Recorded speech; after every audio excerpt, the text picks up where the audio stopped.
कौन पिशाचनी? बनारस गंगा और घाटों का सर यहीं रहती थी साक्षी, एक भोली वाली सिंपल सी लड़की। बचपन से ही वह बनारस की गलियों में पली बड़ी थी। उसके पापा एक पंडित थे और माँ एक हाउसवाइफ। साधारण सा परिवार था उनका, पर सबको बहुत खुशहाल था। पर फिर उनके परिवार को किसी की ऐसी नजर लगी कि उनका सब कुछ बर्बाद हो गया। साक्षी को हाल में ही एक बैंक में कैशियर की जॉब मिली थी और अब उसके मम्मी पापा उसके पीछे पड़ गए थे। वो सब जल्दी से शादी कर ले। वही साक्षी को शादी करने की कोई जल्दी नहीं थी। वो भी अभी कुछ साल काम करके पैसा कमानी चाहती थी, पर उसके मम्मी पापा कहते थे अभी लड़का देखना शुरू करेंगे तब अगले 3-4 सालों में उसकी शादी होगी। इस बीच साक्षी के लिए लखनऊ के एक बड़े घर से रिश्ता भी आया था। साक्षी को बहुत मनाने के बाद आखिरकार वो उस लड़के से मिलने की तैयार हो गई। 2 दिन बाद उनके घर के पतली गली में पहली बार एक लंबी काली गाड़ी और साक्षी के घर के सामने आकर रुक गई। गाड़ी से उतर एक बहुत ही हैंडसम सा जवान लड़का सूरज। सूरज की माँ भी उसके साथ थी। साक्षी को सूरज बहुत पसंद आ गया था। परिवार में थोड़ी सी देर बात हो गई, फिर अकेले में बात करने का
अगले वह 2 सेकेंड पहले न उठी तो वह पंखे उसके सर पर गिर जाती।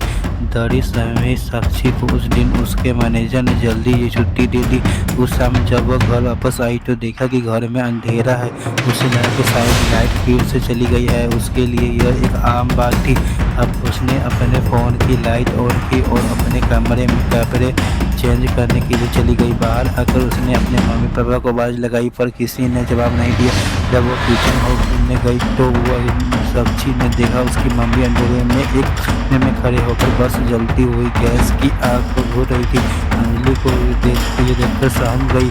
उसने अपने मम्मी पापा को पीछे से आवाज़ लगाई तो मम्मी ने जवाब में कहा मुझे दूर रहा।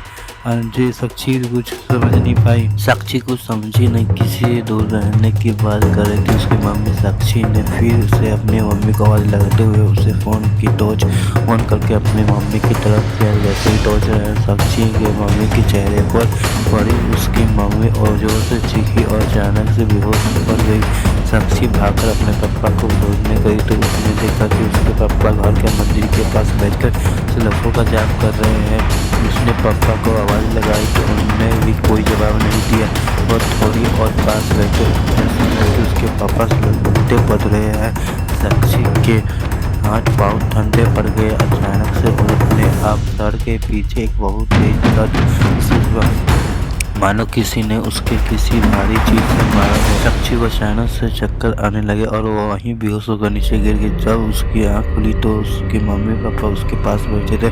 साक्षी ने उनसे पूछा कि उन्हें क्या हो गया था। उन्होंने एक दूसरे को देखा और कहा कि उन्हें कुछ नहीं हुआ। तो साक्षी को क्या उसके कमरे में बेहोश पड़ी मिली थी। साक्षी को कुछ समझ नहीं आया, क्या वह कोई सपना देख रही थी, पर बेहोशी में सपने थोड़ी दिखते हैं। और सबसे बड़ी बात ये कि वो बेहोश हुई तो उसे हुई कैसे। उस रात जब फ़ोन पर उसने ये सारी बात सूरज को बताई तो वह बिल्कुल शांत हो गया और थोड़ी देर बाद उसने साक्षी से कहा कि वो जानता है कि यह सब क्यों हो रहा है। उसके बड़ी धीमी आवाज़ में साक्षी को कहा कि वो बिल्कुल डरे नहीं और वो 2-3 दिन के बाद साक्षी से मिलकर उसे सब बताएगा।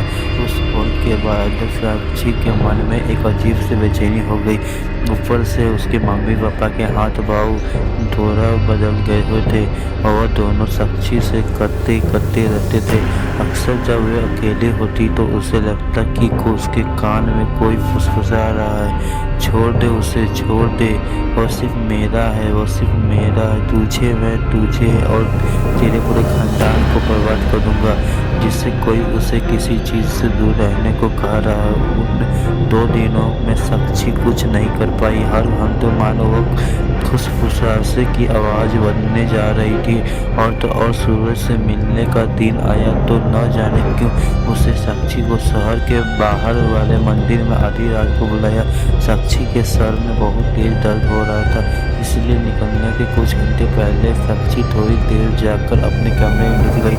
रहते रहते साक्षी की आंख कब लगी उसे पता भी नहीं चला और तब उसे एक सपना आया। सपने में उससे सूरज एक जंगल के बीचों बीच अकेले बैठकर आंख बंद करके अपने एक पूजा कर रहा था और तभी एक बहुत ही सुंदर सी लड़की उसके पास आई और उसने सूरज के कान में कुछ बोला और वह सुनते ही सूरज की आंख खुल गई और सूरज उठा और चुपचाप उस औरत के पीछे पीछे चलने लगा।